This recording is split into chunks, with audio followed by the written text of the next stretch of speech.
The moment my brother Marcus looked me up and down in my gray uniform and said, "You're just a janitor, Sophie, know your place," I knew exactly what I had to do. What he didn't know was that I'd been planning this moment for 3 years. What he couldn't have imagined was that the building he worked in, the one where he made 6 figures as a marketing director, belonged to me. Before we jump back in, tell us where you're tuning in from, and if this story touches you, make sure you're subscribed, because tomorrow, I've saved something extra special for you. My name is Sophie Chen, and I'm 32 years old. I've been invisible my entire life, and for the longest time, I thought that was my fate. Growing up in Sacramento, California, I was the quiet middle child sandwiched between my older brother Marcus and younger sister Jessica. Marcus was the golden boy. Charismatic, ambitious, always 3 steps ahead of everyone else. Jessica was the creative one, the artist who could make our parents beam with pride over a simple sketch. I was just Sophie. Average grades, average looks, average everything.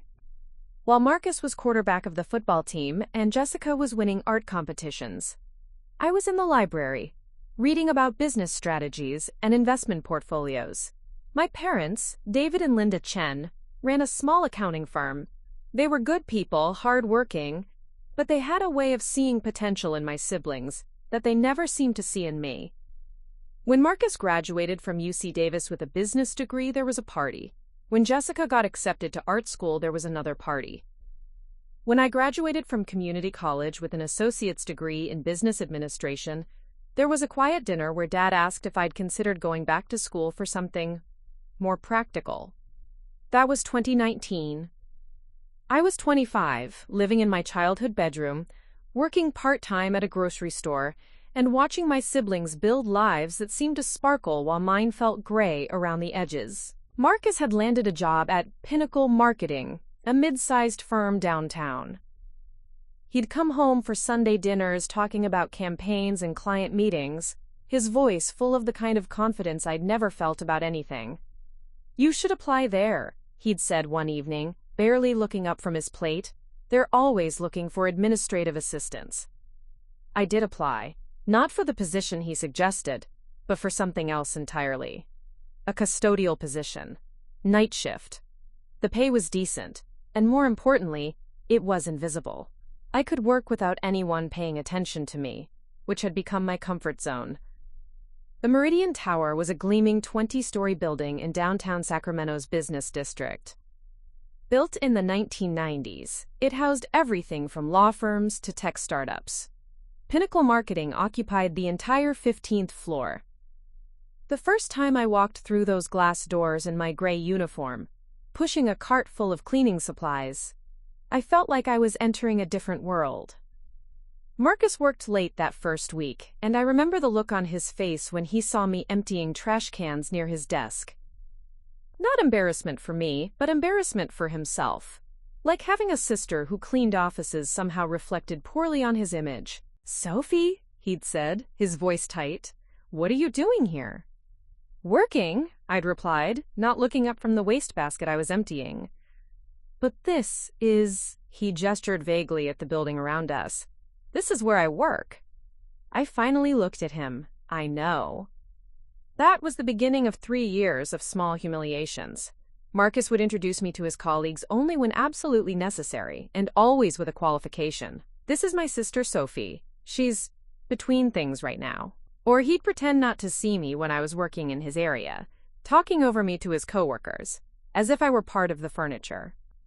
But here's what Marcus didn't understand about being invisible. It means you see everything. I saw how the building operated. I knew which tenants were struggling with rent, which ones were expanding, which ones were planning to leave. I learned the rhythms of the business world from the ground up, literally. I watched deals fall through, listened to late-night phone calls about cash flow problems, observed the subtle signs of companies in distress. More importantly, I saw opportunity. By my second year at Meridian Tower, I'd saved nearly $40,000. Living at home, working overtime shifts, picking up extra cleaning contracts on weekends. I didn't spend money on clothes or entertainment or anything that would make me stand out. Every dollar went into a savings account that I monitored like a hawk. The opportunity came in the form of Mrs. Eleanor Hartwell, the building's 78-year-old owner. She'd inherited Meridian Tower from her late husband and had been running it for 23 years. But Eleanor was tired. Her arthritis was getting worse, her children lived across the country, and the day-to-day management of a commercial building was wearing her down. I noticed her first on a Tuesday evening in February. She was sitting in the lobby at 9 p.m., long after most tenants had gone home, staring at a stack of papers with the kind of expression that spoke of overwhelm and exhaustion. I was on my way to clean the lobby bathrooms when I saw her. "Mrs. Hartwell," I'd approached carefully. "Are you all right?" She looked up, and I saw tears in her eyes. "Oh, Sophie, I didn't see you there." Eleanor knew my name. In 3 years of cleaning the building, she was one of the few people who'd ever bothered to learn it. She'd always been kind to me, asking about my family, remembering details about my life that even my own siblings forgot. "I'm fine, dear," she said, but her voice cracked. "Just going through some paperwork." I sat down in the chair across from her. "Would you like to talk about it?" What followed was an hour-long conversation that changed my life. Eleanor told me about the struggles of managing the building, about maintenance issues and difficult tenants, and the constant pressure of keeping commercial spaces filled. She told me about her children, who wanted her to sell the building and move to a retirement community in Florida. "But this building," she said, gesturing around the elegant lobby, "it's my life's work. Harold and I poured everything into it. I don't want to sell it to some corporate entity that'll just squeeze every penny out of it." I listened, and then I asked a question that surprised us both. "What if you didn't have to sell it to a corporation?" Eleanor's eyebrows raised. "What do you mean?" "What if you could sell it to someone who understood its value, someone who'd been here, who knew the building, who cared about it?" She studied my face for a long moment. "Sophie, what are you thinking?" Over the next 6 months, Eleanor became my mentor. She taught me about commercial real estate, about managing tenants, about the dozens of details that go into running a building. She showed me the financial records, walked me through the lease agreements, explained the maintenance schedules. I learned that Meridian Tower was more profitable than most people realized. The building was fully occupied, with several tenants on long-term leases. The location was prime, the structure was solid, and Eleanor had been conservative in her rent increases over the years, which meant there was room for growth.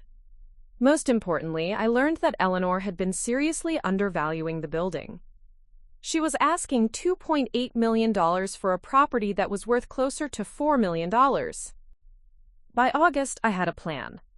I had saved $52,000 and had been pre-approved for a commercial loan. Eleanor agreed to owner finance part of the purchase, which meant I could buy the building with a smaller down payment than traditional financing would require. On September 15, 2022, I became the owner of Meridian Tower. Eleanor insisted on a small ceremony in her apartment. Just the two of us, her lawyer and my lawyer. She handed me the keys with tears in her eyes. "Take care of it, Sophie," she said. "It's yours now." I didn't tell anyone. Not my parents, not Jessica, and certainly not Marcus.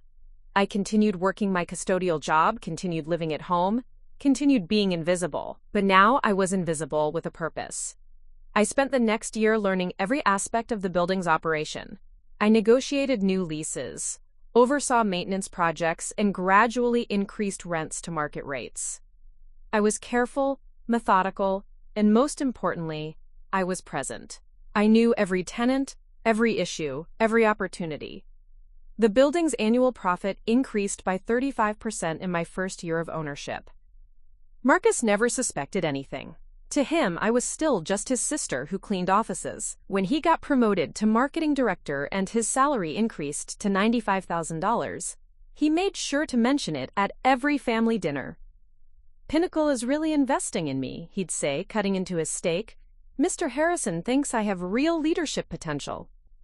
Mr. Harrison was Pinnacle's CEO, and he was also one of my tenants. I knew exactly how much his company paid in rent every month, exactly when their lease was up for renewal, and exactly how much he'd been complaining about the building's management in the previous months. What Mr. Harrison didn't know was that the building's management had recently changed hands. 3 years of being invisible had taught me patience. 3 years of watching Marcus treat me like I was less than him had taught me exactly what I needed to know about timing. The moment came on a Thursday in October. I was cleaning the 15th floor when I overheard Marcus talking to his colleague James Rodriguez about a new client proposal. "The presentation is tomorrow," Marcus was saying. "If we land this account, it'll be the biggest deal of my career." James nodded. "You've been working on this for months. You deserve it." "I know I do," Marcus replied, and I heard the satisfaction in his voice. Some people are just meant for bigger things, you know? Some people understand business, understand success. And some people— He gestured in my direction without looking at me. "Some people are just meant to clean up after others." I continued emptying trash cans, my movements steady and unremarkable. But inside, I was counting down the days until Marcus's lease renewal meeting. That meeting was scheduled for the following Monday. And Marcus had no idea that he'd be sitting across from me. Preparing and narrating this story took us a lot of time, so if you are enjoying it, subscribe to our channel. It means a lot to us. Now back to the story. The hardest part about owning a building while pretending to be just a janitor wasn't the financial complexity or the late-night maintenance calls. It was watching my family's assumptions about my life solidify into concrete walls that seemed impossible to break through. Sunday dinners at my parents' house became exercises in careful performance. I'd sit at the same kitchen table where I'd eaten thousands of meals, listening to Marcus describe his latest achievements while Jessica talked about her art gallery showings, and I'd nod along like someone whose biggest concern was whether the supply closet had enough toilet paper.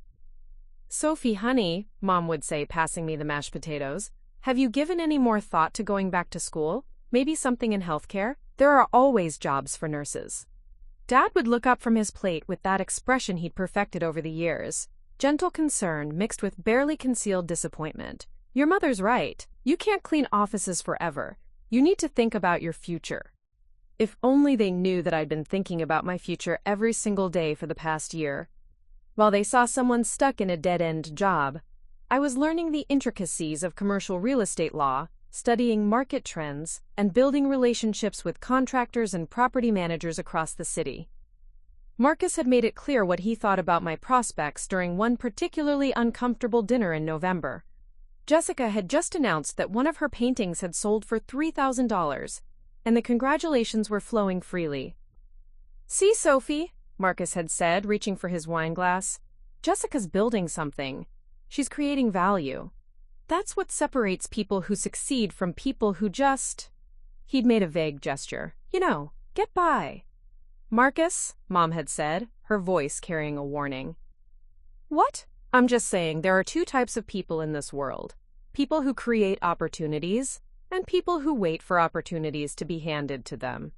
He'd looked directly at me. "Some people take initiative, some people just push mops." I'd taken a sip of water and smiled. "You're right, initiative is important." What Marcus didn't know was that I'd spent that morning negotiating a new lease with a tech startup that wanted to rent the entire 8th floor. The deal would increase the building's monthly revenue by $12,000. What he also didn't know was that I'd been quietly documenting every dismissive comment, every casual insult, every moment where he'd treated me like I was invisible. Not out of spite, but out of necessity. Because I was learning that in business, timing isn't just about when you act, it's about when you reveal that you've been acting all along. The first real test of my double life came in December when the building's heating system started failing. It was a Friday afternoon, and I was finishing my cleaning rounds when I noticed that the temperature on the 15th floor was dropping noticeably. By evening, it was clear that something was seriously wrong. As the building owner, I needed to address the problem immediately. A heating failure in December would affect every tenant, potentially causing businesses to close and employees to work from home. But as Sophie the janitor, I wasn't supposed to know anything about building systems beyond mopping floors and emptying trash. I called my property management company, a small firm I'd hired to handle day-to-day operations and serve as a buffer between me and the tenants. The owner, Patricia Wells, was a sharp woman in her 50s who'd been managing commercial properties for 20 years. "Sophie, this is going to be expensive," she said after getting the initial assessment from the heating contractor. "We're looking at about $15,000 for a full system replacement, maybe more if there's additional damage." Do it, I said without hesitation. And make sure it's done by Monday morning. I don't want any tenant complaints. What I didn't anticipate was Marcus's reaction to the heating failure. On Monday morning, I arrived for my shift to find him standing in the lobby with several other Pinnacle employees, all of them bundled in coats and looking irritated. "This is ridiculous," he was saying to James Rodriguez. "We pay good money to rent in this building, and they can't even keep the heat working. If I knew how to reach the building owner, I'd demand a rent reduction." I pushed my cleaning cart past them, keeping my head down, but I was listening to every word. "The property management company is completely incompetent," Marcus continued. "I've been trying to get through to them all morning, but they keep giving me the runaround. They won't even tell me who the actual owner is." James nodded sympathetically. "Maybe it's time to start looking for a new office space. This building has been having issues for months." That wasn't true, but I didn't correct him. Instead, I made a mental note to have Patricia send Marcus a detailed report on the building's maintenance record. Sometimes the best way to handle a complaint is to bury it in facts. By noon, the heating system was fully operational. The tenants filtered back to their offices, and normal business resumed. But Marcus's comments had given me an idea. That evening, I called Patricia from my car outside the building. "I need you to schedule lease renewal meetings with all the tenants whose contracts are up in the next 6 months. Start with Pinnacle Marketing." "Any particular reason?" she asked. "I want to meet with them personally, as the owner." There was a pause. "Sophie, are you sure? You've been very clear about maintaining anonymity." "I'm sure. It's time." The lease renewal meetings were scheduled for the following month. Pinnacle Marketing's appointment was set for Monday, January 15th, at 2 p.m. The meeting would be held in the building's conference room on the 3rd floor, a space I'd had professionally redecorated just 2 months earlier. In the weeks leading up to the meeting, I watched Marcus's behavior with new attention. He'd been assigned to handle the lease renewal for Pinnacle, which meant he'd be the one sitting across from me when I revealed my identity. The irony wasn't lost on me. "The building owner is finally going to meet with us," he announced at Sunday dinner the week before the meeting. "Patricia Wells says they want to discuss the lease terms directly." "That's good," Dad said. "Maybe you can negotiate better terms." Marcus puffed up with self-importance. "I've been preparing for this meeting all week. I've researched comparable commercial rents, prepared a presentation on our company's value as a tenant, and documented every issue we've had with the building." "Issues?" I asked innocently. "The heating system failure, for one. The elevator was slow for about 2 weeks in September. The parking lot needs resurfacing." He counted them off on his fingers. "I'm going to make it clear that if they want to keep us as tenants, they need to address these concerns." I nodded thoughtfully. "Sounds like you're really prepared." "I am. This is business, Sophie. You probably don't understand, but in commercial real estate, everything is negotiable. It's about leverage, about knowing your worth."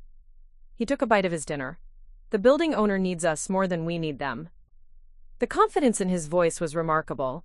Marcus had convinced himself that he was the one with power in this situation. What he didn't know was that I'd already reviewed Pinnacle's financials, information that was readily available to me as their landlord. The company was profitable but not growing, and their lease was actually below market rate. They needed the building more than the building needed them. But I wasn't planning to use that leverage to hurt Marcus or his company. I was planning to use it to teach him something about assumptions. The weekend before the meeting, I made my final preparations. I had Patricia draft a standard lease renewal proposal that included a modest rent increase. Nothing excessive, just enough to bring Pinnacle's rate in line with current market values. I also had her prepare a detailed maintenance report showing all the improvements I'd made to the building over the past year. On Sunday night, I laid out my outfit for the meeting, a navy blue suit I'd bought specifically for this occasion, professional but not flashy. I'd been growing my hair out and had it professionally styled. I'd even invested in a good pair of glasses to replace the contacts I usually wore while cleaning. As I looked at myself in the mirror, I realized that I'd been preparing for this moment not just for the past month, but for the past 3 years. Every slight, every dismissive comment, every time Marcus had looked through me instead of at me had been building toward this single conversation. The morning of the meeting, I arrived at the building at 6 a.m. as usual. I completed my cleaning rounds, changed into my business attire in the small office I'd set up on the second floor, and reviewed my notes one final time. At 1:45 p.m., I was sitting in the conference room when Patricia knocked on the door. "They're here," she said. "Marcus Chen and James Rodriguez from Pinnacle Marketing." I took a deep breath. "Send them in." The door opened, and Marcus walked in with his laptop bag and a folder full of papers. He was wearing his best suit and had the focused expression of someone who'd spent considerable time preparing for an important negotiation. He looked around the room, taking in the polished conference table and the professional atmosphere. Then his eyes landed on me. For a moment, his expression didn't change. His brain was processing what he was seeing, trying to reconcile the image of his janitor's sister with the reality of a woman in a business suit sitting at the head of a conference table. "Sophie?" he said, his voice uncertain. "What are you doing here?" I stood up and extended my hand. "Hello, Marcus. I'm Sophie Chen, and I'm the owner of Meridian Tower. Thank you for coming to discuss your lease renewal." The silence that followed was profound. Marcus stared at me, his mouth slightly open, while James looked back and forth between us with growing confusion. "I'm sorry," James said finally. "Did you say you're the building owner?" "I did." I gestured to the chairs across from me. "Please, have a seat. I understand you have some concerns about the lease terms." Marcus sat down slowly, his eyes never leaving my face. "This is—" He stopped, started again. "How is this possible?" "Which part?" I asked, opening my folder and pulling out the lease renewal documents. "The part where I own the building? Or the part where I've been listening to you complain about the building management for the past year?" The meeting that followed was unlike anything I'd ever experienced. Marcus, who'd walked in prepared to negotiate from a position of strength, found himself completely off balance. Every concern he'd prepared to raise, the heating system, the elevator maintenance, the parking lot, I addressed with detailed explanations of the improvements I'd already made or was planning to make. "I don't understand," he said at one point, his voice strained. "How long have you owned this building?" 16 months, I replied. "I purchased it in September of 2022. "But you're a janitor." "I'm a business owner who also happens to clean her own building." I leaned forward slightly. "Marcus, you've spent the past 3 years telling me that some people create opportunities, and some people wait for opportunities to be handed to them. You were right. I just think you misunderstood which category I belong to." The lease renewal was signed 20 minutes later, with terms that were fair to both parties. As Marcus and James prepared to leave, Marcus paused at the door. "Sophie," he said, his voice quiet, "I need to ask you something." "What's that?" "How long have you been planning this?" I considered the question. Planning what? Buying the building? About 2 years. Planning this meeting? About 3 months. I paused. Planning to prove that you were wrong about me? That started the day you told me I was just a janitor and should know my place. He nodded slowly, understanding dawning in his eyes. "I said that." "You did, among other things." Marcus left the building that day with a signed lease and a completely different understanding of his sister. But our story was far from over. Because while I'd revealed my secret to Marcus, I hadn't told the rest of my family yet. And as I was about to discover, keeping secrets from family members is much harder than keeping secrets from tenants. The 3 days following my revelation to Marcus were some of the strangest of my life. I continued my routine, arriving at 6 a.m., cleaning the building, managing tenant issues, but now there was an undercurrent of electricity in the air. Marcus knew, and Marcus knowing changed everything. On Tuesday morning, I was restocking paper towels in the men's restroom on the 15th floor when I heard Marcus's voice in the hallway. He was talking to his colleague Sarah Mitchell, and his tone was different from usual, quieter, more uncertain. "I'm telling you, something happened in that meeting yesterday," he was saying. "The building owner. It's complicated." "Complicated how?" Sarah asked. "Did they raise the rent significantly?" There was a pause. "No, actually, the terms were fair, more than fair, it's just—" Another pause. "Never mind. It's family stuff." Family stuff. That was how Marcus was categorizing the earthquake that had just shifted the foundation of our relationship. I finished restocking and moved on to the next restroom, but the phrase stuck with me. To Marcus, learning that his janitor sister owned a multi-million-dollar building was family stuff. The real test came on Wednesday evening. I was leaving the building around 8 p.m. when I found Marcus waiting by the elevator bank. The floor was empty except for us, the offices dark and quiet. "Sophie," he said as I approached with my cleaning cart. "We need to talk." I looked at him carefully. He'd loosened his tie and rolled up his sleeves, and there were dark circles under his eyes. "About what?" "About this." He gestured around us. "About you owning this building. About me not knowing. About—" He ran a hand through his hair. "About everything I've said to you over the past 3 years." I stopped pushing the cart and faced him fully. "What do you want to know?" "How?" The word came out like he'd been holding it in for days. "How did you afford this? How did you learn to manage commercial real estate? How did you do all of this while I thought you were just a janitor?" He winced. "I didn't mean it like that." "Yes, you did. And that's okay, Marcus. You meant it exactly like that." I leaned against my cleaning cart, suddenly feeling very tired. "But to answer your question, I saved every penny I earned for 3 years. I studied real estate law in my free time. I built relationships with contractors and property managers. I learned this business from the ground up, literally." "But why didn't you tell me? Why didn't you tell any of us?" The question hung in the air between us. It was the question I'd been expecting, and I had an answer ready. But looking at Marcus, really looking at him, I realized that the truth was more complicated than I'd wanted to admit. "Because I needed to know I could do it without your approval," I said finally. "For my entire life you've treated me like I was less capable, less ambitious, less everything than you and Jessica. If I'd told you about my plans, you would have tried to talk me out of them. You would have told me I was being unrealistic, that I didn't understand business, that I should stick to what I was good at." "That's not," he started to protest, then stopped. "Okay, maybe I would have." "You would have. Just like you told me to apply for administrative assistant positions instead of anything that required real responsibility. Just like you've introduced me to your colleagues as someone who's between things for the past 3 years. Marcus was quiet for a long moment. When he spoke again, his voice was softer. "I owe you an apology. You owe me several apologies." "You're right," he nodded. "Sophie, I'm sorry. I'm sorry for underestimating you, for dismissing you, for treating you like you were somehow less than me. I was wrong." It was the first time in my adult life that Marcus had apologized to me for anything meaningful. Part of me wanted to accept it gracefully and move on. But a larger part of me wasn't ready to let him off that easily. "The apology is a start," I said, "but actions matter more than words.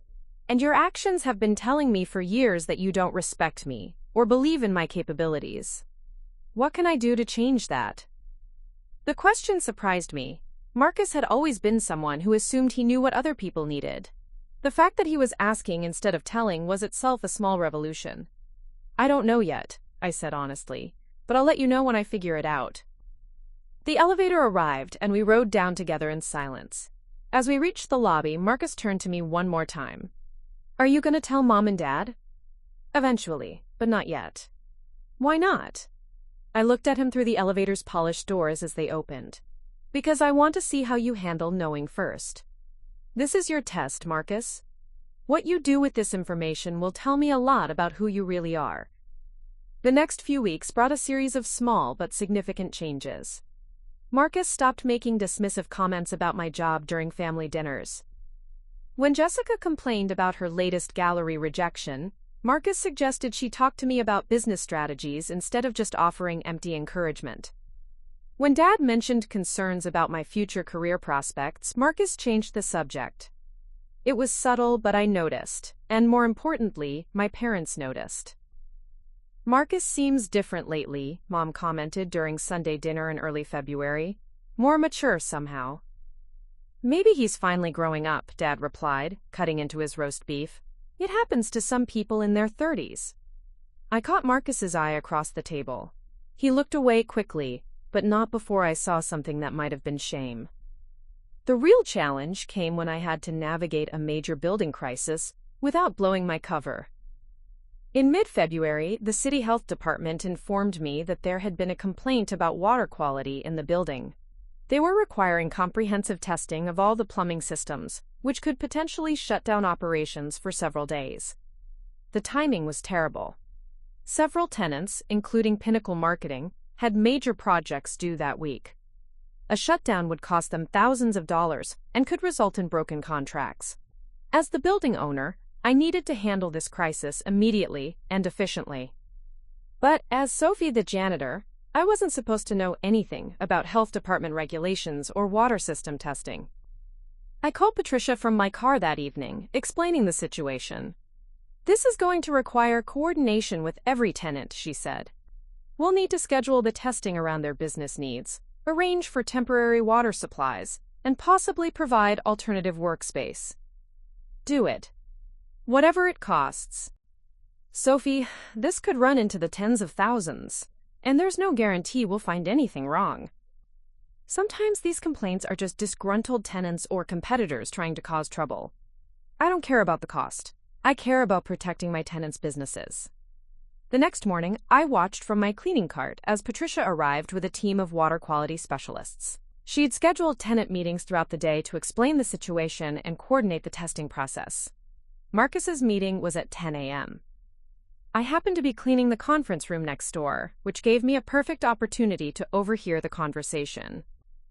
"The building owner wants to minimize disruption to your business operations," Patricia was explaining. "We can schedule the testing for your floor during off hours, and we'll provide bottled water for your employees during the process." "How long will this take?" Marcus asked. "Probably 2 days for the entire building, but we can work around your schedule. And if there is a problem with the water quality, then we'll fix it immediately regardless of cost. The owner's priority is tenant safety and satisfaction." After Patricia left, I heard Marcus on the phone with his boss, Mr. Harrison. "No, sir, I don't think we need to worry about relocating operations," he was saying.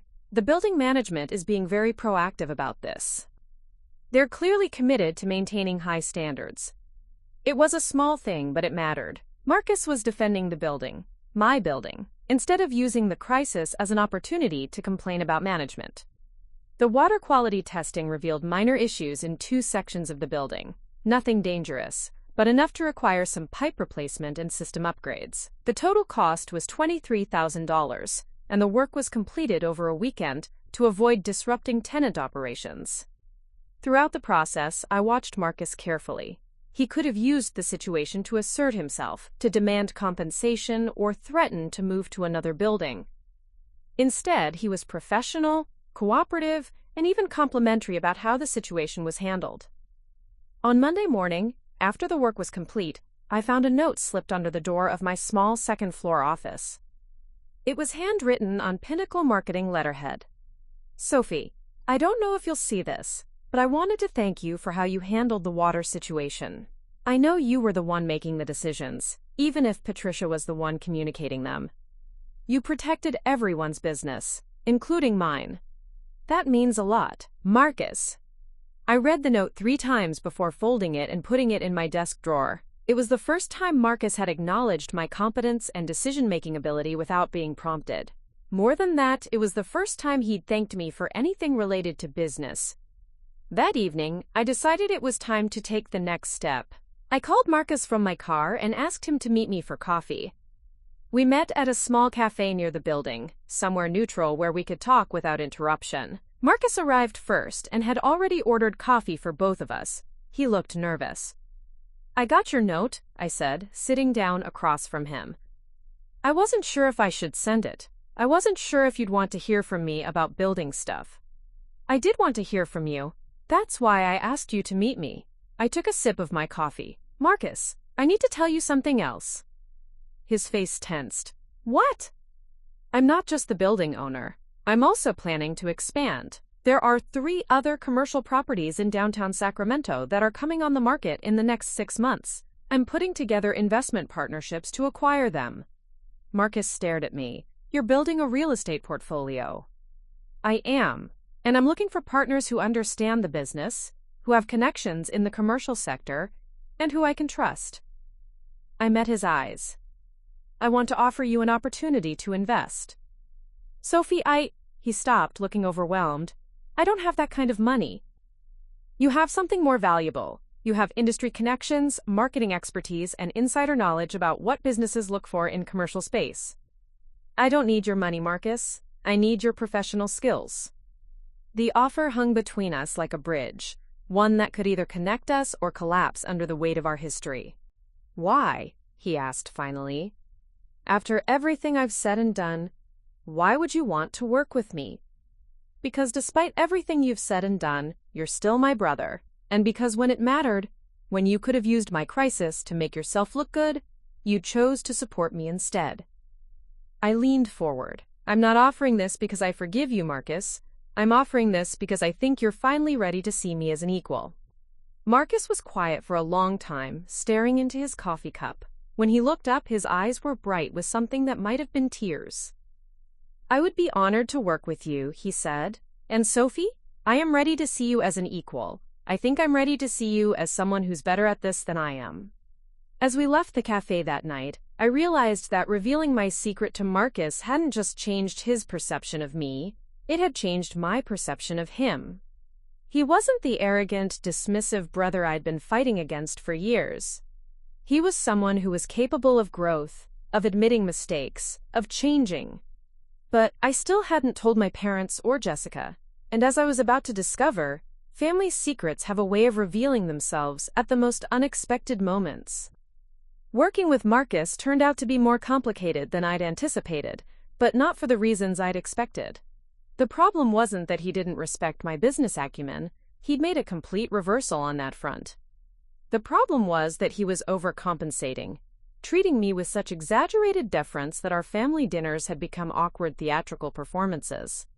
Sophie has some really interesting insights about commercial real estate, he'd say when Dad mentioned a news story about downtown development. You should ask her about market trends.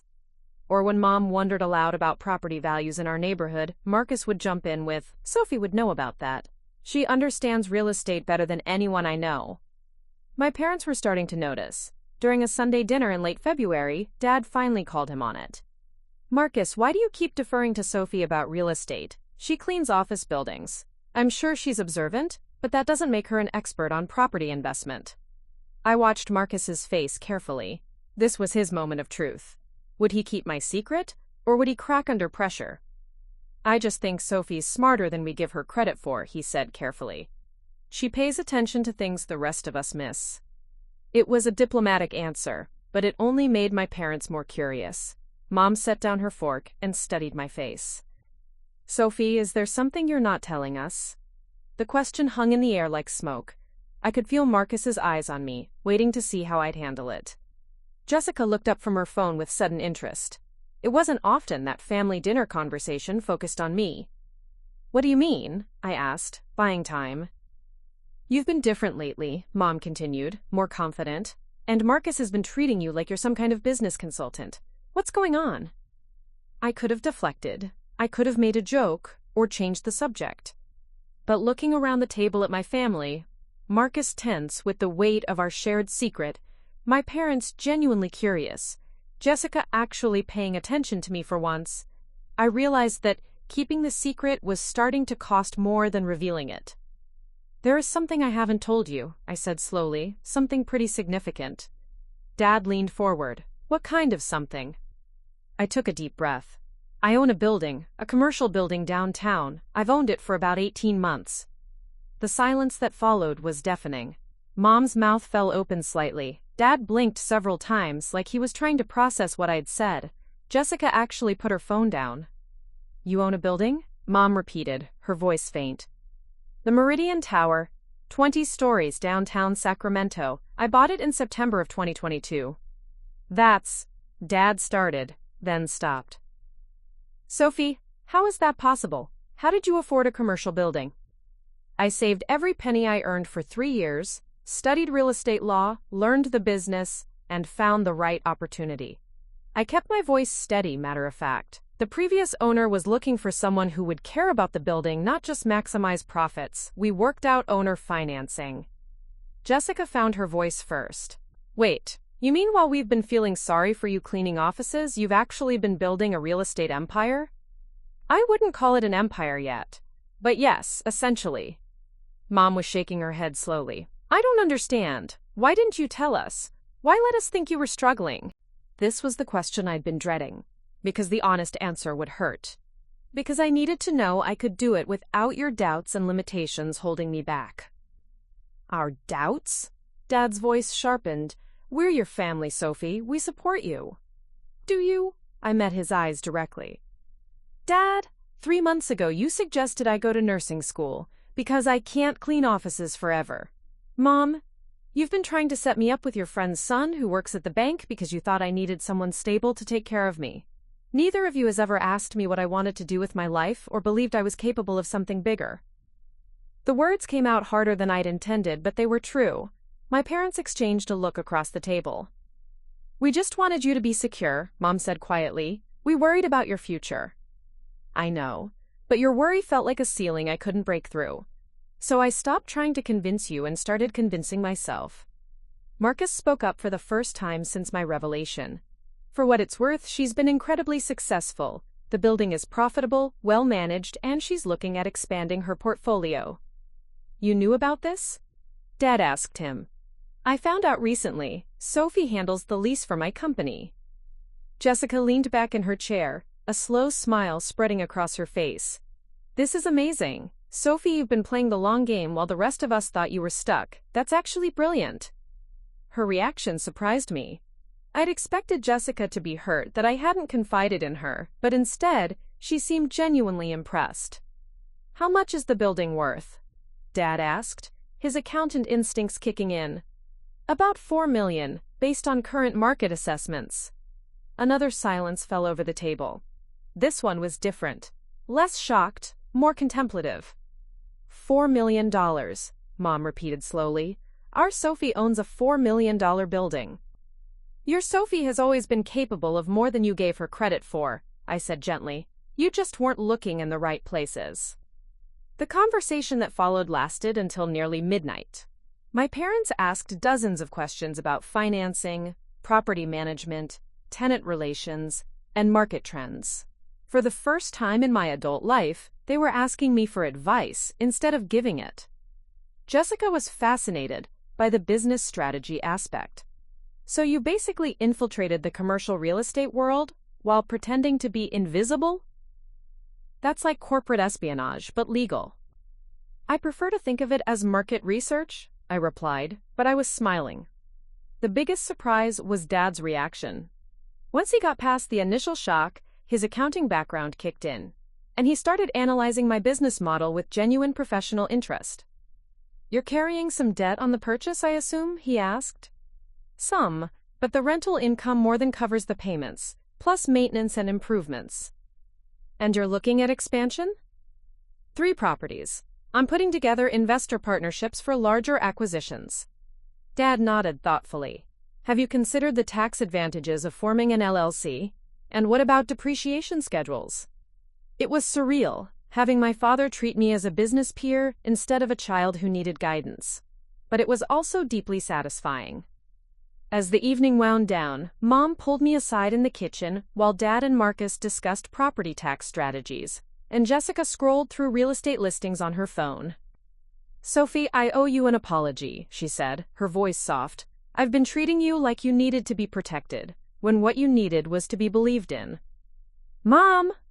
No, let me finish. You've accomplished something extraordinary, and you did it entirely on your own. I'm proud of you.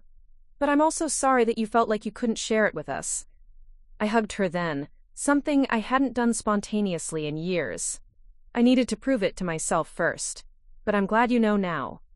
The next few weeks brought a fundamental shift in my family dynamics. My parents started asking for my opinion on their own business decisions. Jessica began developing a series of paintings inspired by urban architecture and wanted my input on which buildings would make the most compelling subjects. Most significantly, Marcus and I began working together in earnest on the expansion plan. He brought a level of professional networking and marketing expertise that I couldn't have developed on my own. Within a month, we'd identified potential investor partners and begun the due diligence process on 2 of the 3 properties I was targeting. But success brought new challenges. Word was starting to spread in Sacramento's commercial real estate community about a young woman building an impressive portfolio. I was no longer invisible, and that visibility came with complications I hadn't anticipated. The first sign of trouble came during a networking event at the Sacramento Business Journal's annual real estate summit. Marcus had convinced me to attend. "You need to start building your professional reputation beyond the shadows," he'd said, and I'd reluctantly agreed. I was standing near the registration table, wearing one of my new business suits, and trying to look more confident than I felt, when I overheard a conversation that made my blood run cold. "Chen, you said?" A man in an expensive suit was talking to another attendee. "Sophie Chen, I know that name. She's the janitor at Meridian Tower." "That can't be right," the second man replied. "Sophie Chen is listed as the building owner. I'm telling you, I've seen her pushing a cleaning cart. My company looked at office space there last year, and she was emptying trash cans during our tour." The first man laughed. "Maybe she's got family money." "You know how these young entrepreneurs are? They play dress up with daddy's investment money and call themselves business owners." I felt my face flush with anger and embarrassment. Marcus appeared at my elbow, having obviously overheard the same conversation. "Sophie," he said quietly, "don't let them get to you." "They think I'm a fraud," I whispered. "They think I'm playing with family money." "Then prove them wrong." Before I could ask what he meant, Marcus walked directly up to the two men. "Excuse me," he said, his voice carrying the confidence I'd seen him use in business presentations. "I couldn't help but overhear you discussing Sophie Chen." The first man looked slightly embarrassed at being caught gossiping. "Oh yes. We were just trying to place the name." "She's my business partner," Marcus said smoothly, "and one of the most astute commercial real estate investors in Sacramento. She identified undervalued properties that we passed over, negotiated deals that saved us hundreds of thousands, and built a portfolio that's outperforming the market by significant margins." It wasn't entirely true. We weren't officially partners yet, and I'd only bought one building so far. But Marcus was selling a vision of me that felt more real than the reality I'd been living. "Really?" The second man looked intrigued. "What's her background?" "She learned the business from the ground up," Marcus replied, which was technically accurate, if misleading. "She understands commercial properties better than most people who've been in the industry for decades." After the men moved on, I turned to Marcus. "Thank you for that, but you didn't have to lie about our partnership." "I wasn't lying," he said. "I was projecting.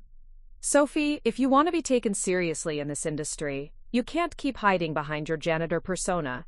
You need to own your success." He was right, but owning my success meant giving up the invisibility that had protected me for so long. It meant being scrutinized, questioned, and possibly attacked by people who couldn't believe that a janitor could become a successful real estate investor. That night, I made a decision that would change everything.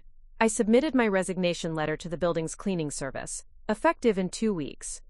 After 3 years of mopping floors and emptying trash cans, I was ready to step fully into my role as Sophie Chen, commercial real estate owner. But as I was about to learn, leaving the safety of invisibility behind would bring challenges I'd never imagined. My last day as a janitor was nothing like I'd imagined. I'd expected it to feel triumphant, like shedding an old skin.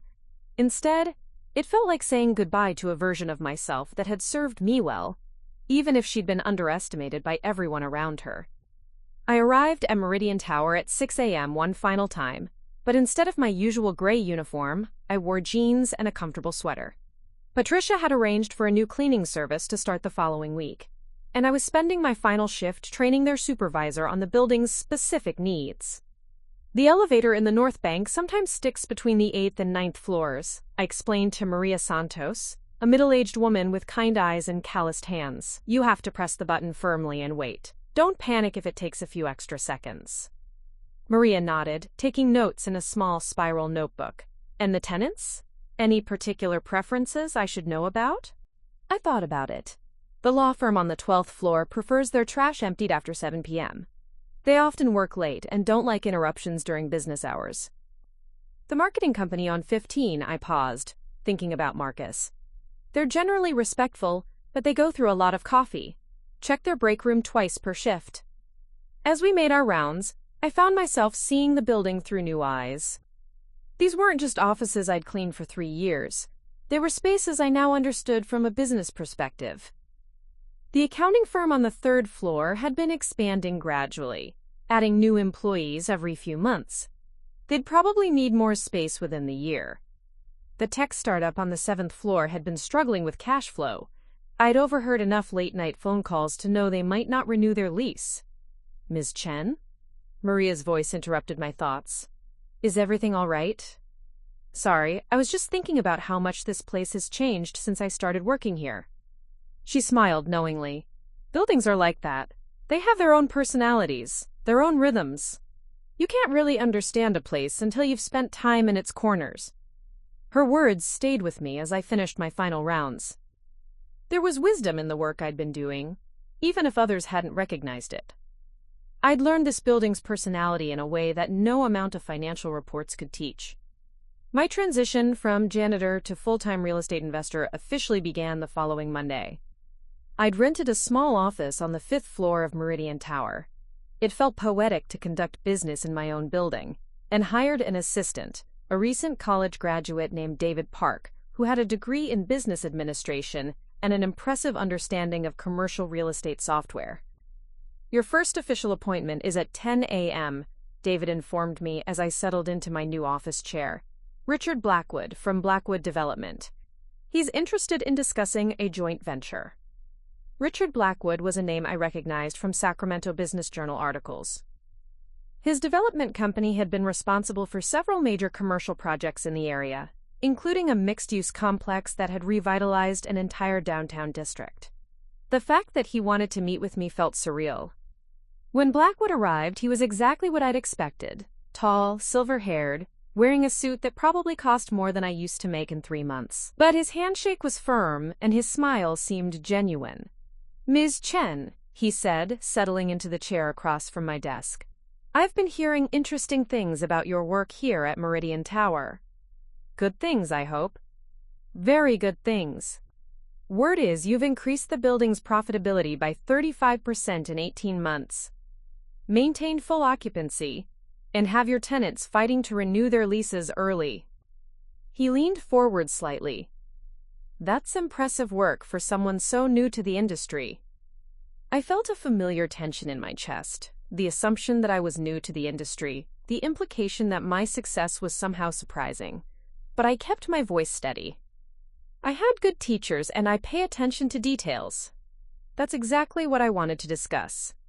"I'm working on a development project. A 15-story mixed-use building on the east side.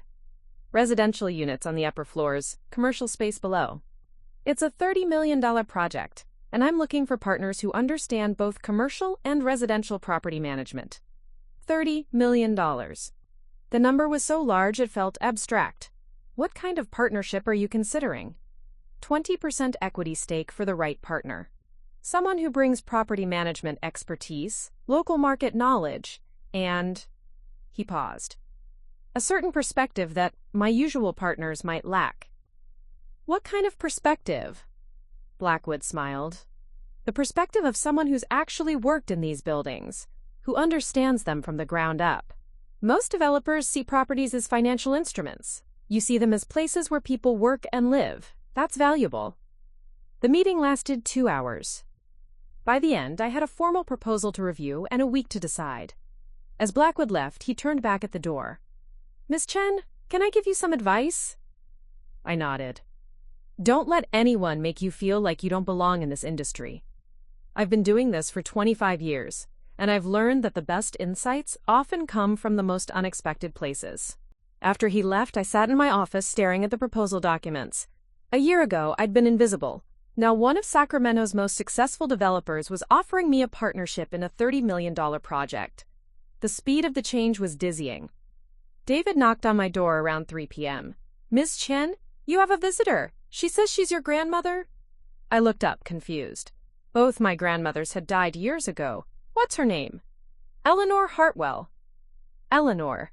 I rushed to the reception area to find her sitting in one of the chairs, looking elegant in a navy wool coat and pearls. She stood when she saw me, her face lighting up with a warm smile. "Sophie dear, I hope you don't mind me dropping by unannounced." "Eleanor, of course not. Please, come into my office." I led her back, gesturing for David to hold my calls. Once we were seated with the door closed, Eleanor looked around the space approvingly.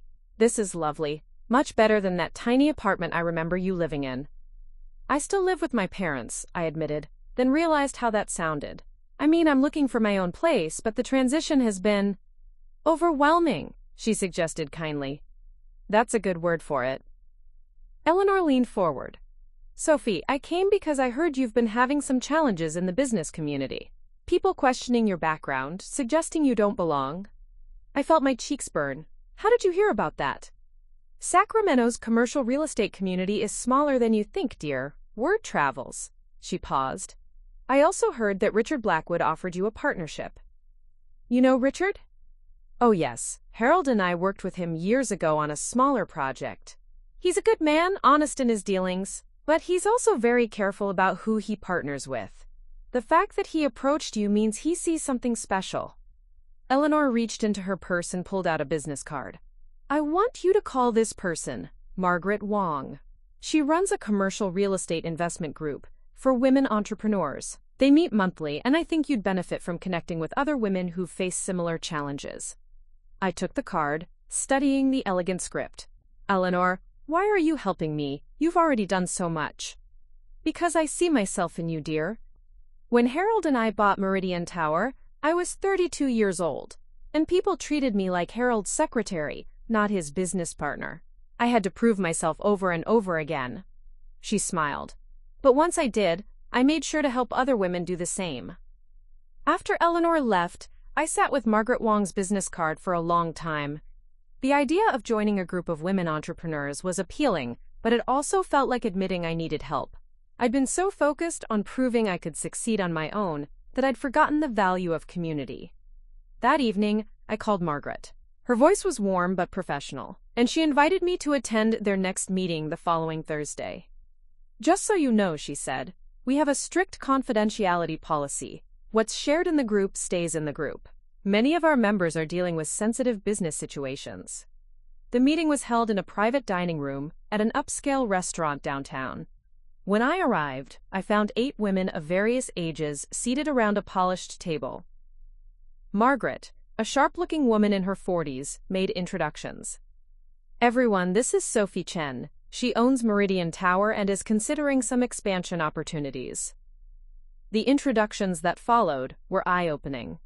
There was Sarah, who owned a chain of medical clinics, Janet, who'd built a logistics company from nothing, Lisa, who'd turned a small catering business into Sacramento's premier event planning firm. These were women who'd built substantial businesses, and several of them shared stories that echoed my own experiences. I spent the first 5 years constantly proving I knew what I was talking about, Sarah said during our discussion. Men would ask to speak to my supervisor, not realizing I was the owner. The key, added Janet, is to build allies. Find men in the industry who respect competence over assumptions. They become your advocates when you're not in the room. Lisa nodded. And don't underestimate the power of other women. We have to support each other, because the old boys network sure isn't going to do it. As the evening progressed, I found myself sharing details about the Blackwood partnership opportunity. The women asked probing questions, not to challenge me, but to help me think through the implications. $30 million is a big jump from where you are now, Margaret observed. Are you prepared for that level of scrutiny and responsibility? I don't know, I admitted. 6 months ago, I was cleaning offices. Now I'm being offered partnerships in major development projects. Sometimes I feel like I'm in over my head. That feeling never completely goes away, Sarah said with a laugh. The trick is learning to trust yourself anyway.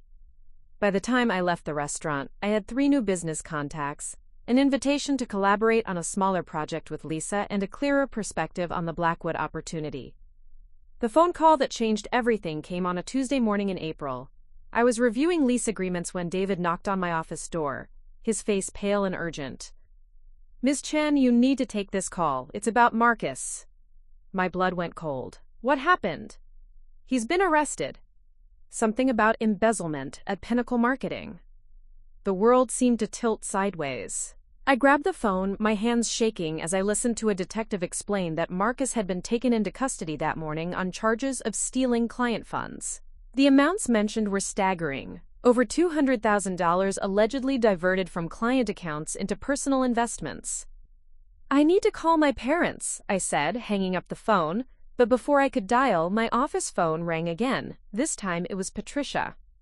Sophie, we have a problem. The news about Marcus is already spreading, and it's affecting the building. 3 tenants have called asking about the stability of their leases, and there are reporters downstairs asking about your connection to him. I closed my eyes, feeling the weight of everything I'd built threatening to collapse. I'll be right down. The lobby of Meridian Tower was chaos. 2 news vans were parked outside, and I could see reporters with cameras trying to get statements from tenants as they entered and left the building. Through the glass doors, I spotted a familiar face, investigative journalist Amy Rodriguez from Channel 7 News. "Ms. Chen," she called out as I approached the lobby entrance, "can you comment on your brother's arrest? Is it true that your business partnership with Marcus Chen involved misappropriated funds?" My stomach dropped. Business partnership? Someone had connected the dots between Marcus and me, and now they were suggesting I was involved in his alleged crimes. I pushed through the crowd without comment, but I could hear the questions following me. Back in my office, I called my lawyer, then my parents, then sat alone trying to process what was happening. In the space of 2 hours, my carefully built reputation was being torn apart by association with crimes I knew nothing about. The worst part was the doubt that crept into my mind.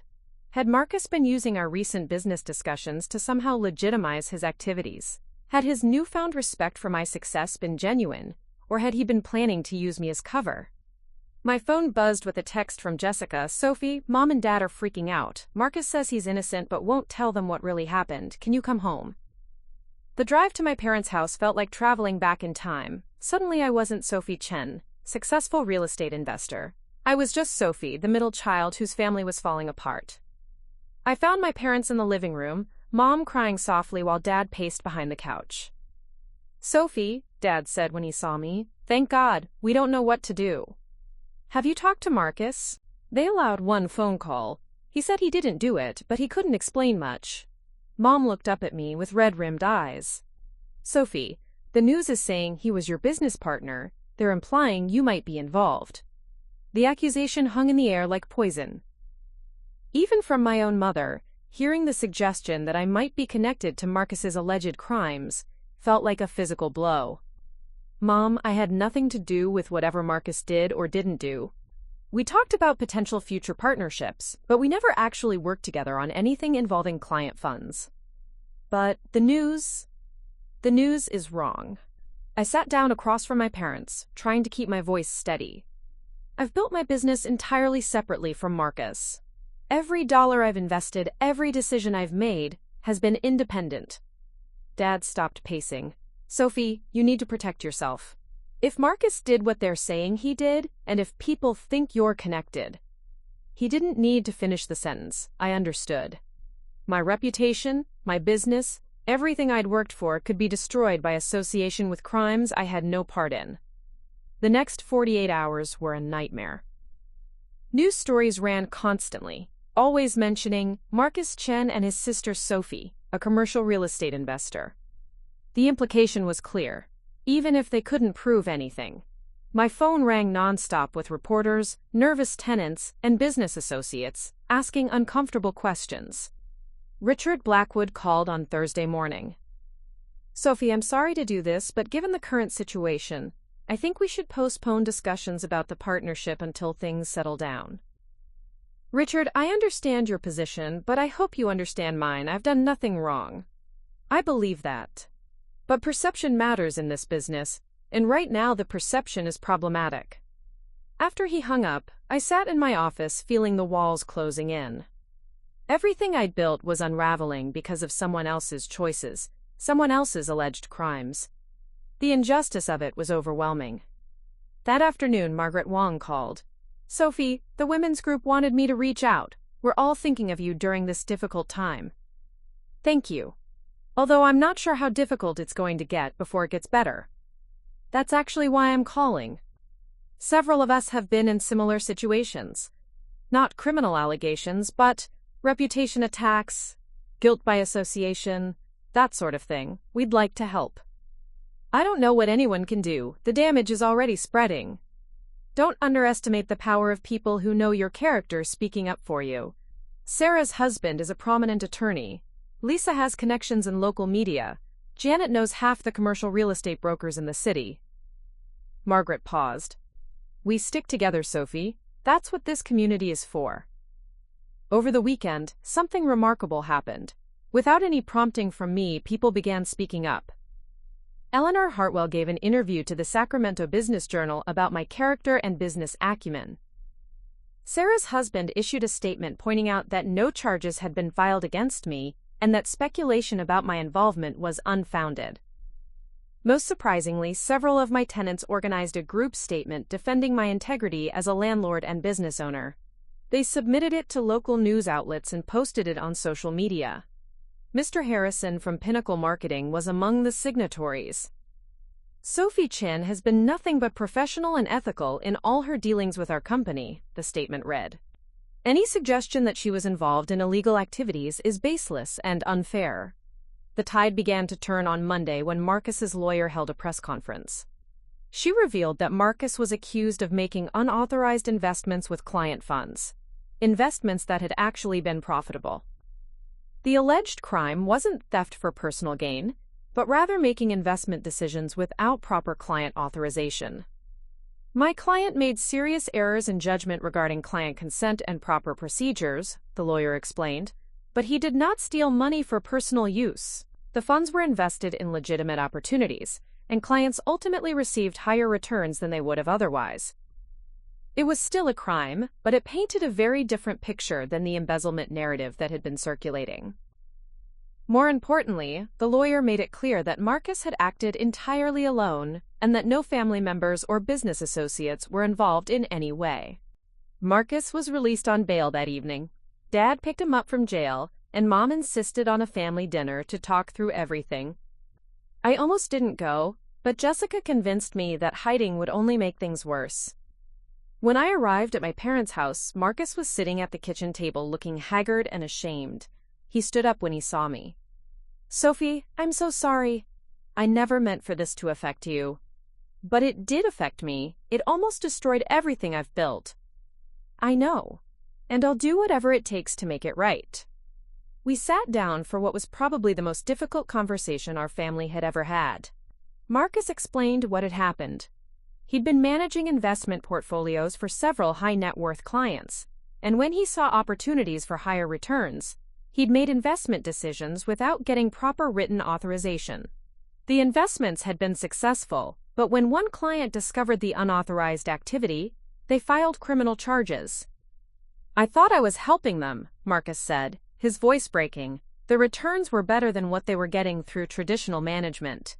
But I didn't follow the proper procedures. And legally, that's theft. Marcus, Dad said quietly, how could you be so reckless? Because I wanted to prove I was as smart as everyone thought I was. I wanted to show that I could generate exceptional returns, that I was worth the faith people put in me. He looked at me. I guess I was trying to be more like Sophie. The irony was bitter. Marcus had spent years telling me I wasn't ambitious enough, wasn't business-minded enough, wasn't successful enough. Now he was saying his illegal actions were motivated by trying to emulate the success I'd achieved legitimately. Marcus, I said carefully, what you did was wrong. Not just legally, but ethically. You betrayed your client's trust. I know. But what makes it worse is that you dragged me into it. Your actions nearly destroyed my reputation and my business. Sophie, I never intended. I don't care what you intended. The result is what matters. And the result is that I spent 4 days wondering if everything I'd worked for was going to disappear because of your choices. The conversation was painful but necessary. By the end of the evening, Marcus had agreed to several things. He would make a public statement clarifying that I had no involvement in his activities. He would cooperate fully with prosecutors to minimize the impact on others. And he would enter a treatment program for gambling addiction, something we learned had been a contributing factor to his poor judgment. I need help, he admitted as the evening wound down. I've been making increasingly risky decisions, not just with client money but with my own finances. I thought I could win big enough to solve all my problems. It was the first time Marcus had ever admitted he needed help with anything. Despite everything that had happened, despite the damage he'd caused, I felt a flicker of hope that my brother might finally be ready to change. As I drove home that night, I realized that this crisis had taught me something important about the business world I'd entered. Success brought visibility, and visibility brought vulnerability. People would always be looking for reasons to doubt, to criticize, to tear down what others had built. But it had also shown me the value of the relationships I'd been building. Eleanor, Margaret, the women's group, my tenants. They had stood up for me when it mattered. They had seen my character and been willing to defend it publicly. The phone call from Richard Blackwood came the next morning. "Sophie, I owe you an apology. After seeing how you've handled this situation, and after the statements from people who know your work, I'd like to resume our partnership discussions." "Richard, I appreciate that, but I need to ask. Are you offering this because you believe in my abilities, or because you feel bad about withdrawing support when I needed it?" There was a pause. Both, if I'm being honest. But mostly because watching you navigate this crisis showed me exactly the kind of partner I want to work with. Someone who maintains their integrity under pressure. As I hung up the phone, I realized that Marcus's crisis had paradoxically strengthened my position in the business community. I'd been tested in a way that no amount of successful deals could have prepared me for, and I'd passed that test. But the real test was still ahead, because success in business was one thing, but rebuilding trust with family was something else entirely. 6 months after Marcus's arrest, I stood in the penthouse office of the new building I'd just acquired, a 12-story Art Deco masterpiece in downtown Sacramento that had been vacant for 2 years. The previous owners had run out of money during renovations, leaving behind a beautiful but incomplete shell that most investors saw as too risky to touch. I saw it as an opportunity. "The structural engineering report came back clean," David said, spreading blueprints across the conference table we'd set up in the empty space. "But the electrical and plumbing systems need complete overhauls. We're looking at about $2 million in improvements before we can start leasing." It was a massive undertaking, far bigger than anything I'd attempted before. But the location was perfect, the bones of the building were solid, and I'd learned enough about commercial renovation to know that the investment would pay off. More importantly, I'd learned enough about myself to trust my instincts. "What's the timeline?" I asked. 8 months for full completion, assuming no major complications." I nodded, studying the architectural drawings. The building would house everything from tech startups to design firms, with a high-end restaurant on the ground floor and event space on the top 2 floors. It was ambitious, maybe even audacious, but I was no longer the woman who doubted her ability to think big. My phone buzzed with a text from Margaret Wong. "Board meeting tomorrow at 10 a.m. We're announcing the scholarship program." The scholarship program was something the Women's Entrepreneurship Group had been developing for months, a fund to help women start their own businesses in commercial real estate. I'd been elected to the board of directors, a role that still felt surreal but increasingly natural. As I was packing up to leave the building, I noticed a familiar figure standing on the sidewalk outside. Marcus was looking up at the facade, his hands in his pockets, wearing the kind of expression I'd seen on his face when we were kids, and he was trying to work up the courage to ask our parents for something. I hadn't seen him in 3 weeks. He'd pleaded guilty to the charges against him and received 2 years of probation, community service, and a hefty fine. More importantly for his future, he'd been attending therapy and addiction counseling. But our relationship remained complicated. Too much had happened for us to simply go back to being siblings who argued over Sunday dinner. I walked outside to where he was standing. "How did you know I'd be here?" "David mentioned you were working late on the new project. I thought..." He shrugged. "I wanted to see it." We stood together in the fading afternoon light, looking up at the building that represented my biggest professional gamble yet. The silence between us wasn't uncomfortable exactly, but it was heavy with things unsaid. "It's beautiful," Marcus said finally. "I can see why you bought it." "Can you? Because 6 months ago you would have told me I was overreaching, taking on too much risk." He winced. 6 months ago I was making terrible decisions with other people's money and calling it business strategy. I'm not sure my opinion was worth much. It was the closest Marcus had come to acknowledging the full scope of how wrong he'd been, not just about the crimes he'd committed, but about the way he'd treated me for years. We started walking down the street, neither of us suggesting a destination. How's the counseling going? I asked. Hard, humbling. He kicked at a piece of trash on the sidewalk. Dr. Martinez keeps asking me to examine why I needed to prove myself so badly that I was willing to risk everything. Why I couldn't just be satisfied with legitimate success. What do you tell her? That I was afraid of being ordinary. That I watched you achieve something extraordinary while making it look effortless, and I panicked. He stopped walking and turned to face me. Sophie, I need to tell you something I should have said months ago. I waited. I was jealous. When I found out about the building, when I realized how successful you'd become while I was dismissing you, I was jealous and embarrassed and angry at myself. And instead of dealing with those feelings, I tried to compensate by taking bigger and bigger risks. The admission hung between us like a bridge neither of us was sure we wanted to cross. Marcus had never been good at vulnerability, and hearing him acknowledge his jealousy felt like stepping into uncharted territory. Marcus, I appreciate you telling me that, but jealousy doesn't excuse what you did to your clients, and it doesn't erase the damage you caused to my reputation. I know, and I'm not asking for forgiveness or trying to excuse anything. I'm just... He ran a hand through his hair. I'm trying to understand how I became someone I don't recognize. Someone who would risk other people's financial security to feed my own ego. We resumed walking, and I found myself thinking about the version of Marcus I'd grown up with. Ambitious, yes, but also protective of our family, genuinely excited about new ideas, capable of generosity when he wasn't worried about his image. That person was still there, buried under years of insecurity and poor choices.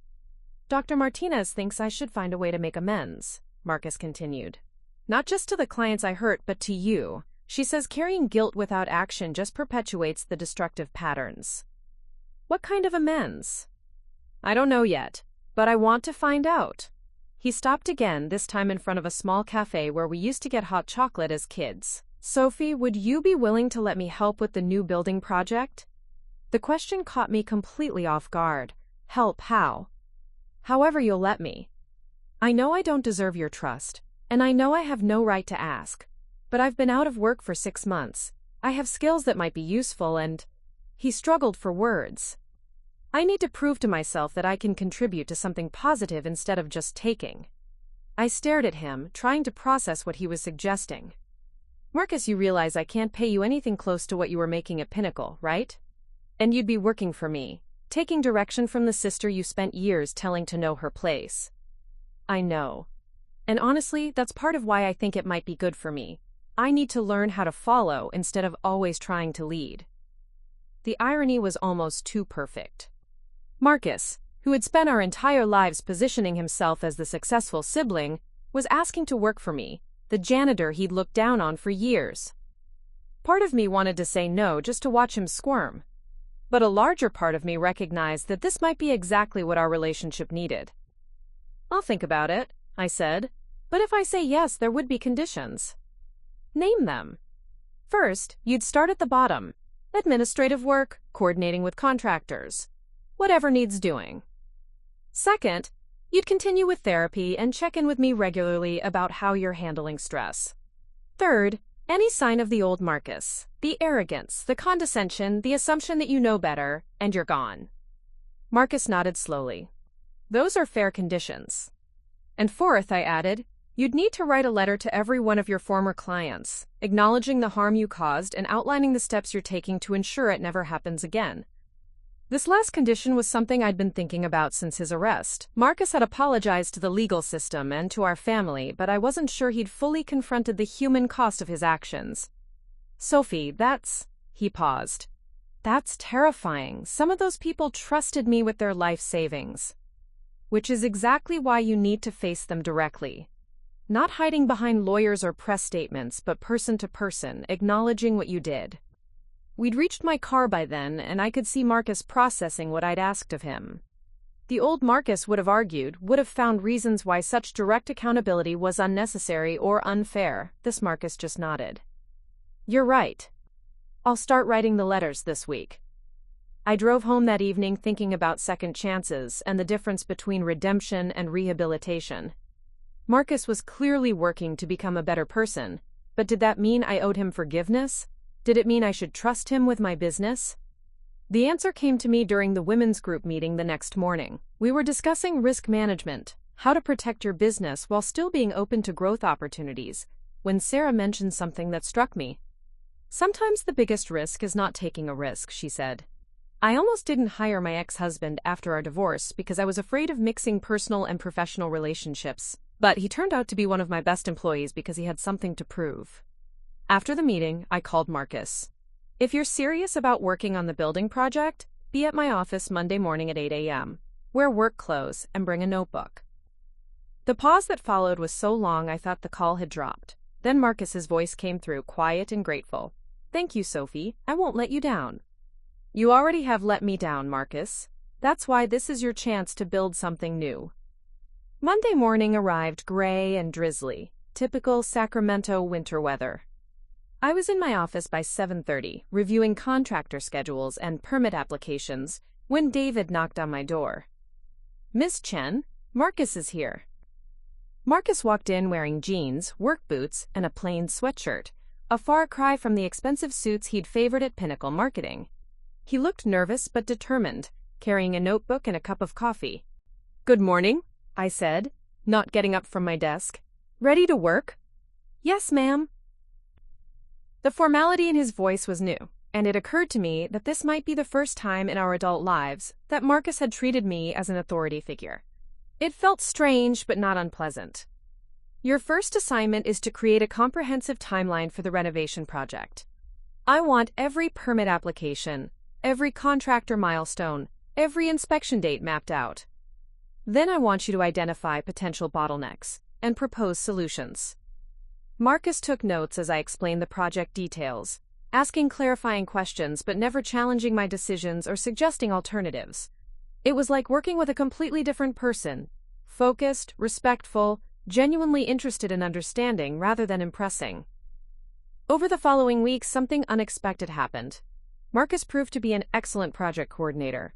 His attention to detail was meticulous, his communication with contractors was clear and professional, and he seemed to genuinely care about the quality of the work being done. More importantly, he was learning to see the business from my perspective. During one particularly difficult day when the electrical contractor discovered asbestos that would require expensive remediation, I watched Marcus handle the crisis with patience and problem-solving focus, instead of the panic and blame-shifting I might have expected from the old version of my brother. We can either see this as a setback or as an opportunity to upgrade the building beyond current code requirements, he suggested during our afternoon meeting. The additional cost will be significant, but it'll make the building more attractive to high-end tenants. It was exactly the kind of strategic thinking I needed, delivered without ego or attempts to take credit. For the first time since his arrest, I began to see glimpses of the brother I remembered from childhood, the one who was excited about solving problems rather than just advancing his own interests. But the real test of our new working relationship was still to come. Because success in the renovation project was one thing, but proving that Marcus could handle the pressures of real business decisions without falling back into old patterns was something else entirely. 1 year after Marcus started working for me, I found myself standing in the grand lobby of the renovated Art Deco building, watching Sacramento's business elite mingle at the opening reception. The transformation was complete. Gleaming marble floors, restored brass fixtures, and floor-to-ceiling windows that filled the space with golden evening light. Every office had been leased before construction was even finished. Sophie Chen, Richard Blackwood approached, with a champagne glass in hand and a wide smile. Congratulations, this project exceeded every expectation. I accepted his handshake, still getting used to being the center of attention at events like this. Thank you, Richard. I couldn't have done it without an incredible team. As if summoned by my words, Marcus appeared at my elbow carrying a tablet and looking every inch the professional project manager he'd become. Sophie, the restaurant manager, wants to discuss the final details for the catering contract. And Channel 7 is here. They'd like a brief interview about the building's impact on downtown revitalization. It was surreal watching Marcus in his new role. Gone was the swaggering confidence that had masked his insecurities. In its place was a quiet competence that had earned him respect from contractors, tenants, and city officials alike. He'd thrown himself into understanding every aspect of commercial real estate, from zoning regulations to HVAC systems, and his genuine expertise had become invaluable. "Schedule the restaurant meeting for tomorrow morning," I said. "And tell Channel 7 I'll do the interview, but I want to include some of the team members who made this project possible." Marcus nodded and made notes on his tablet. As he turned to go, I caught his arm. "That includes you, if you're comfortable with it." He paused, looking uncertain. "Sophie, I don't think that's a good idea. My history with the media hasn't been positive." "Your history doesn't define your future, Marcus. You've earned your place on this team." The interview went well. I talked about the vision for the building, the challenges of renovation, and the importance of preserving architectural heritage while creating modern workspace. When the reporter asked about my team, I made sure to highlight Marcus's contributions without dwelling on his past mistakes. "Marcus Chen has been instrumental in coordinating this project," I said, watching him stand a little straighter at the recognition. "His attention to detail and commitment to quality have been remarkable." Later that evening, after the last guests had left and the cleanup crew was finishing their work, Marcus and I stood alone in the lobby. The building felt different in the quiet, more intimate, like we could finally appreciate what we'd accomplished together. "Sophie," Marcus said, his voice thoughtful, "I need to tell you something." I braced myself, wondering if he was about to quit or ask for a promotion or drop some other bombshell that would complicate our carefully rebuilt relationship. "I got a job offer," he continued. "Pinnacle Marketing wants me back. Not in the same role, but as a project coordinator. The salary would be substantial." My heart sank, though I tried not to show it.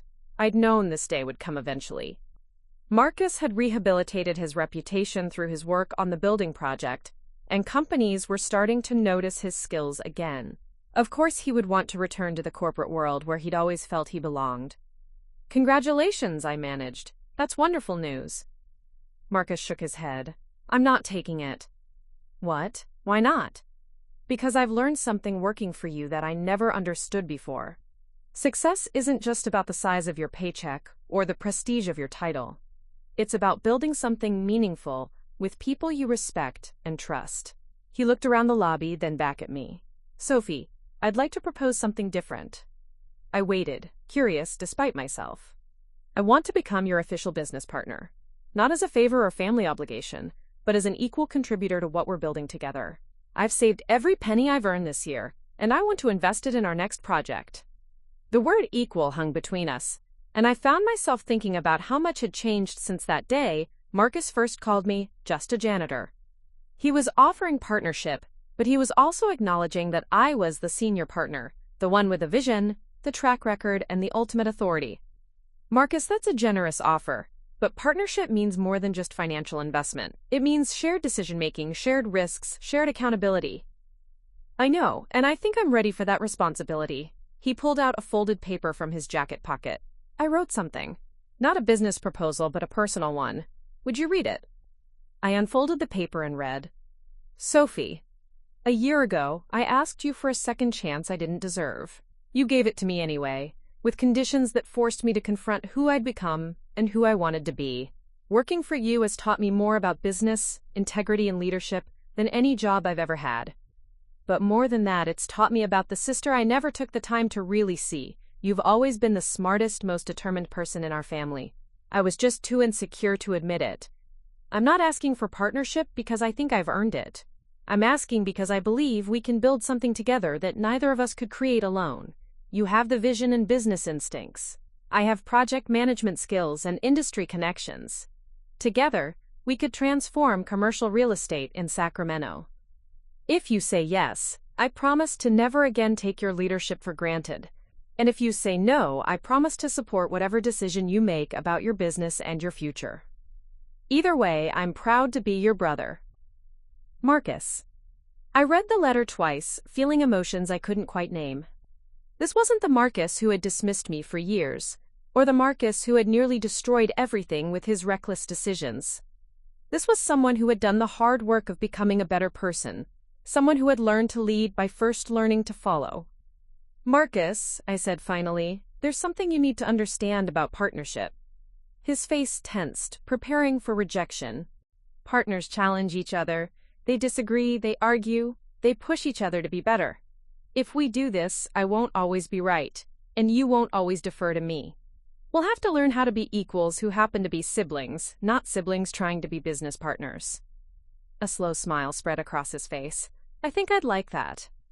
3 months later, we signed the partnership agreement for Chen Development, LLC. Our first major project was a mixed-use complex that would include affordable housing, retail space, and community facilities. It was ambitious, socially conscious, and exactly the kind of project that required both my vision and Marcus's operational expertise. The project announcement drew significant media attention, partly because of our unusual story, but mostly because of the innovative approach we were taking to urban development. We were profiled in Sacramento Business Journal, California Real Estate Magazine, and even got a mention in Forbes as siblings to watch in commercial development. During one particularly in-depth interview, the reporter asked Marcus about working for his younger sister. "Working for Sophie taught me the difference between being in charge and being a leader," he replied. "Sophie's a leader. She sees possibilities other people miss, she treats everyone with respect regardless of their title, and she makes decisions based on what's right for the project, not what's right for her ego." The reporter turned to me. "And what has working with Marcus taught you?" I thought about it carefully. That people can change if they're willing to do the work. Marcus isn't the same person who made those mistakes 2 years ago. He's someone who learned from failure and became stronger because of it. Later that evening, we were having dinner at our parents' house, the first time in years that family dinner felt truly comfortable. Jessica was showing us photos from her latest art exhibition, Dad was asking detailed questions about our development financing, and Mom was simply beaming at having both her children successful and getting along. "I have an announcement," Mom said as we were finishing dessert. "Your father and I have decided to expand the accounting firm. We want to specialize in small business development, particularly for women entrepreneurs." Dad nodded enthusiastically. "Sophie, your success inspired us to think bigger about what our firm could accomplish. We want to help other people build the kind of businesses you've created." It was a perfect circle. My parents, who had once worried about my lack of ambition, were now reshaping their own business based on what I'd shown them was possible. As we were leaving that night, Marcus walked with me to my car. I'd finally moved into my own apartment, a penthouse in one of the buildings I'd renovated, and was enjoying the independence I'd worked so hard to achieve. "Sophie," Marcus said, "I know I've said this before, but I need to say it again. I'm sorry for all those years I made you feel like you weren't enough. You were always enough. You were always more than enough. Marcus, you don't need to keep apologizing. You've shown me who you are now through your actions." "I know, but I want to make sure you understand that when I called you just a janitor, I was really calling myself just afraid. Afraid that if I acknowledged how capable you were, I'd have to admit how insecure I was." I looked at my brother, really looked at him, and saw someone who had traveled an enormous distance from the person he used to be. We both had. "You know what's funny," I said. "I was a janitor, and there was nothing wrong with that. I learned this business by watching, listening." Up next, you've got 2 more standout stories right on your screen. If this one hits the mark, you won't want to pass these up. Just click and check them out. And don't forget to like, subscribe, and turn on the notification bell so you don't miss any upload from us.